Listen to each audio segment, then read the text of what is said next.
Hello friends, yesterday in the last class we studied about the introduction of the lesson, the zoos, glossary and everything we have studied. So glossary we studied and we have studied a related story recording that one. So in the part 2 of this lesson, let us read the real matter of the lesson. Here Mr. Gopi is writing a letter to his brother Vishnu, and he is describing what he has seen in a zoo.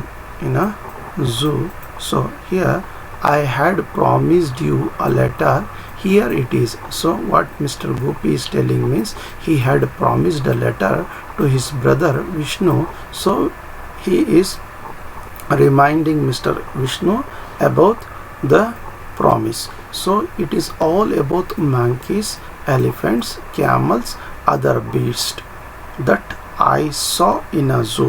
What the animals he saw, so he is describing. The animal I saw first were the elephants. What did he first see? He saw the elephants. There were a baby elephant, a mother elephant, a grandpa elephant. So there were the 3 elephants. Here the baby elephant was rocking, though it was chained legs. So जैसा आप हम जानते हैं, मावत क्या करता है, छोटे हाथी को या बेबी हाथी को हमेशा एक चेन से या रस्सी से बांधे हुए रहता है. The mother elephant was looking sad, क्योंकि अपने बच्चे को चेन से बांधा गया है, इसलिए जो मदर एलिफेंट थी वो गमज़दा थी.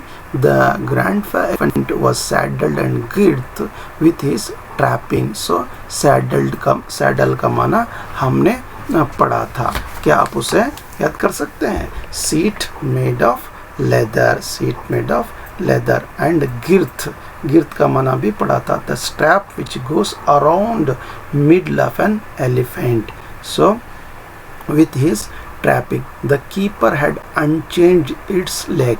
So उसे जो ग्रैंड पा एलिफेंट था उसे चेन से बांधा नहीं गया था.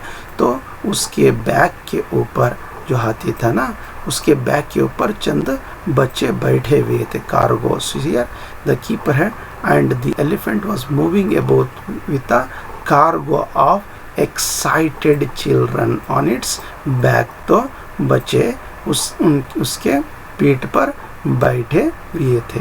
एट दिस साइट, सो इस मौके पर, इस सीन के ऊपर, तो गोपी को उनका बचपना याद आ जाता है. I was reminded of the ambition of my child. तो बचपन में वो भी हाथी पर बैठना चाहते, but alas I was no longer a child. तो एक्सक्लेमेटरी सेंटेंस है कि कह रहे हैं कि मैं अब बच्चा नहीं हूँ. Next, I moved on to see the camel. तो कैमल को, ऊंट को देखा. लेकिन जब उसे देखा तो वो बदसूरत लगने लगा, लेकिन उसके पास गए तो वो समझे कि ये कैमल जो है एक रहमदिल और अच्छा जानवर है. यार, how ugly the beast are, but they looked kind and good. Near by was an antelope. वहाँ पर एक एंटीलोप था, एक हिरन था. पैडॉक का माना भी हमने पढ़ा था, small field where animals are kept. Paddock. And I went there. I saw very young antelope racing madly. आप अगर कोई जू को गए होंगे तो देखे होंगे, हमेशा जो है हिरने इधर से इधर हमेशा हरकत करती रहती हैं. It levied, sprang, turned round and around, faster and faster. After a while it stopped all of a sudden and stood still. एक जगह ठहर गए. None the worse for antics बोलते हैं करतब को. Then it tumbled, stumble कहते हैं ना, fall quickly without control. तो वहाँ पर एक चारे का हीप था, वो उसके दरमियान गिर गई. As I left the place, I saw it fast asleep there. और गिरकर वो सो गई. Not far off were deer, cranes भी थे, स्टॉर्क्स भी थे. The deer were ramping. तो डीर वर रैम्पिंग का माना रॉम्प का play in a rough excited and noisy way. So next noisy stalks. The cranes were having their daily wing exercise. तो अपने क्या है पंखों को हिला रहे थे. The noisy stalks were making a loud din. Amid all this clatter, कड़कड़ाहट, a stork was having a quiet doze. आपने देखा होगा एक पैर पर ये परिंदा जो पानी में ठहरता है. Standing on one leg, it looked as if it would topple. गिर जाएगा उनको एहसास हुआ. But it never did. लेकिन वो नहीं गिरा. उसके बाद उन्होंने एक जिराफे को देखा. सबसे अगरचे ऊंचा कोई जानवर जू में होगा तो वो कौन सा होगा? जिराफे होगा. इट टावर्ड है, एक टावर के मानिंद दिख रहा था. Above the other animals, it was standing by a huge shed intended to its house, eating the leaves. क्या खा रहा था? एक दरख्त के पत्तों को खा रहा था. कौन सा? जिराफे.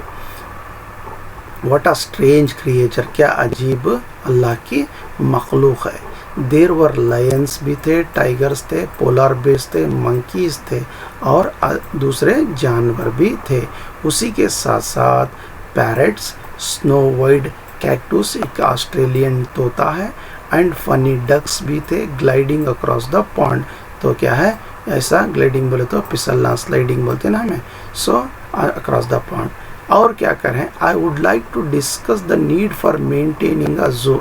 तो मैं इसकी देखभाल के मुताल्लिक़ भी आपकी से गोश गुजार होना चाहता हूँ.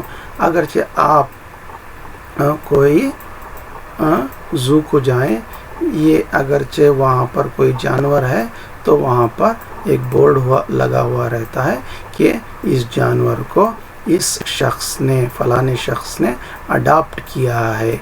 तो there are the certain rules that you can adopt the animals in the zoo. See, the VIPs and VVIPs have started adopting certain caged birds and animals.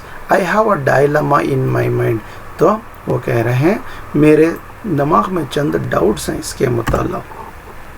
तो वो अपने आप से सवाल और अपने भाई से सवाल कर रहे हैं. Is it right to capture a cage bird and animal? On the other hand the newspaper. तो क्या कहें, अखबारात में आपने पढ़ा होगा कि चंद हाथी खेतों में जाकर फसलों को ख़राब कर देते हैं. तो इसको क्या कहते हैं? Man and wild animal conflict कहते हैं. तो और कह रहे हैं कि अगली मर्तबा मैं इसके मुताल्लिक़ तुम्हारे से बहस करूँगा. With love to father, mother, Kasturi and you. I am your affectionate brother Gopi. So after understanding this lesson, I request you in the comment section, please write the answers of this one. What was each of the following doing at the zoo? The baby elephant, what it was doing. The young antelope, what was doing. The giraffe, what was doing. Next, how was the grandpa elephant used for the enjoyment of the children? As we know that the writer has been reminded of his childhood. Make a list of birds mentioned in the lesson. What are the things said about each of the animals? So please write the answers in the comment section.